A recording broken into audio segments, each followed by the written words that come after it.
तो अगर आप भी चाहते हैं कि इफ्तार में कुछ बहुत ही डिफरेंट सा टेस्टी और आसान से रेसिपी बनाएं जो रोज़ समोसों से काफ़ी डिफरेंट हो, तो आज आपके साथ शेयर करूंगी ड्रम स्टिक्स की एक बहुत ही मज़ेदार सी रेसिपी। बनाना बहुत ही सिंपल है। मसाला अंदर तक मैरिनेट होगा, खाने में बहुत ही क्रिस्पी होगी, बेतहाशा मक्खन की तरह सॉफ्ट सी गली भी होगी और बहुत ही मज़ेदार और क्विक बनेगी। किसी किस्म का इसके अंदर आपको इंजेक्शन से मसाला इंसर्ट करने की ज़रूरत नहीं, ना ही लंबा मैरिनेट करने की। एक ट्रिक इस्तेमाल करेंगे और मसाला बहुत अच्छे से डीपली मैरिनेट होगा। तो आज बनाने लगे हैं ड्रम स्टिक्स। बिस्मिल्लाहिर्रहमानिर्रहीम, अस्सलाम वालेकुम and welcome back to my YouTube channel. मैं हूं सिद्रा और ड्रम स्टिक्स बनाने के लिए यहाँ पर मैंने 6 ड्रम स्टिक्स को लेके अच्छे से सिर्फ सादे पानी से वॉश कर लिया है। अब डीपली मैरिनेट करने के लिए सबसे पहले इस पे हम एक अलग अंदाज से कट लगाएंगे, यानी कि जो फ्रंट हिस्सा है उस पे मैंने 2 कट लंबे लंबे लगा लिए हैं और पीछे वाले हिस्से पे अगर तो गुंजाइश है तो आपने 2 कट लगाने हैं, और अगर छोटी जगह है या कम जगह है तो आपने सिंगल कट लगाना है।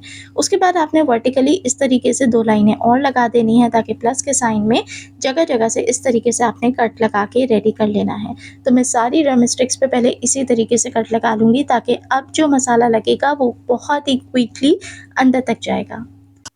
मैरिनेशन के लिए लिया है 1 टेबल स्पून अदरक लहसुन का पेस्ट भर के, 1 टेबल स्पून जाएगा चिकन पाउडर, 1 टेबल स्पून लहसुन पाउडर, यहाँ पे ऐड करा है चाट का मसाला 1 टेबल स्पून, पिसी लाल मिर्च का पाउडर 1 टेबल स्पून, नमक जाएगा 1 टेबल स्पून, ये था ऑरिगेनो जो मैंने लिया है half tea spoon, 2 table spoon बड़े वाले भर के ऐड करेंगे सोया सॉस, और 1 टेबल स्पून जाएगा सिरका।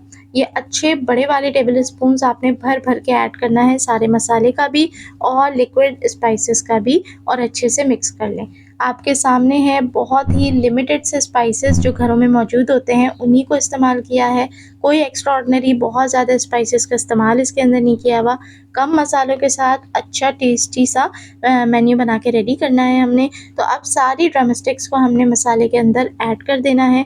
अच्छे तरीके से पहले मसाले को मिक्स कर लें और फिर हाथों की मदद से लेके आपने कोटिंग शुरू करनी है मसाले की। तो क्या है कि अब जो हमने कट लगाए थे ना, उस कट्स के अंदर भी आपने अच्छे से मसाले को मैरिनेट करना है, लगा देना है ताकि अंदर तक इसकी एक एक रेशे के अंदर स्पाइस का फ्लेवर चला जाए। रमज़ान के हिसाब से स्पाइसेस मैंने बहुत ही लिमिटेड और बहुत ही सिलेक्टिव रखे हैं जिससे आपको एसिडिटी, हार्टबर्न या इस किस्म के कोई इश्यूज़ नहीं होंगे। मैंने इसके अंदर किसी किस्म का मस्टर्ड पेस्ट या कुटी हुई लाल मिर्च या फिर एक्स्ट्रा ऑर्डिनरी ब्लैक पेपर वगैरह का इस्तेमाल नहीं किया जो इसको ज़्यादा स्पाइसी बनाए। बस इसके अंदर वो स्पाइसेस ऐड करे हैं जो इसके अंदर फ्लेवर लेकर आएंगे। चलें जी, ये मैरिनेट हो गई हैं। बहुत ज़्यादा लंबा आपको इसको रखने की ज़रूरत नहीं है। अगर आप मैरिनेट करना चाहते हैं तो आप कर लीजिए, और फ़ौरी भी अगर बनाना चाहते हैं तो ये बिल्कुल रेडी है बनाने के लिए। चलें जी, अब इसको बहुत ही मज़ेदार सा क्रिस्पी क्रंची सा कोट करेंगे। सिर्फ़ एक चीज़ के साथ कोई एडिशनल 2-2 3-3 किस्म के हमने मैदे ऐड नहीं करने।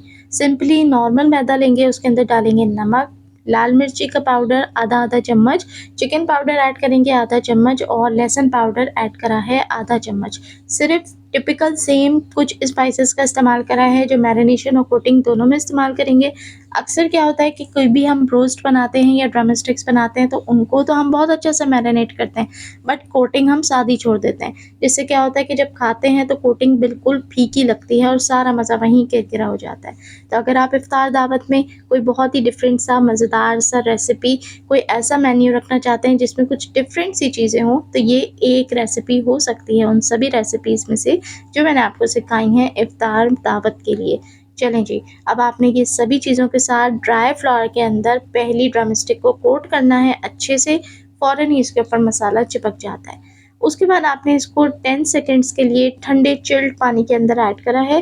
बर्फ़ ऐड करने की ज़रूरत नहीं है, आपने सिंपली जो नॉर्मल ठंडा पानी है उसके अंदर इसको कुछ सेकंड्स ऐड करना है। आप देखें मैदा इसके ऊपर अल्हम्दुलिल्लाह बहुत अच्छे तरीके से चिपक चुका है। अब वापस उसी फ्लावर के अंदर आपने एक बार इसको हल्का सा दोबारा से कोट कर लेना है। किसी किस्म का आपको एक्स्ट्रा इसके ऊपर प्रेशर देने की, एक्स्ट्रा ऑर्डिनरी इसके ऊपर कोटिंग करने की, किसी चावल के आटे की, ब्रेड क्रम्ब की, अंडे की, किसी चीज़ की ज़रूरत नहीं है। ये इसके ऊपर ऑटोमेटिकली खुद ही क्रम्ब्स लेकर आएगा और बहुत क्रिस्पी क्रम्ब्स बनेंगे। तो यहाँ देखें अल्हम्दुलिल्लाह अभी से इसके ऊपर क्रम्ब्स के लिए क्रैक्स बनना शुरू हो चुके हैं। तो यहाँ देखें सारी ड्रम स्टिक्स को कोट कर लेना है और अब चलते हैं इसको फ्राई करने की तरफ। फ्राइंग के लिए यहाँ पर एक टिप देती चलूँ कि आपने ऐसे बर्तन का इंतख़ाब करना है जिसमें तेल आराम से एक जगह इकट्ठा हो सके।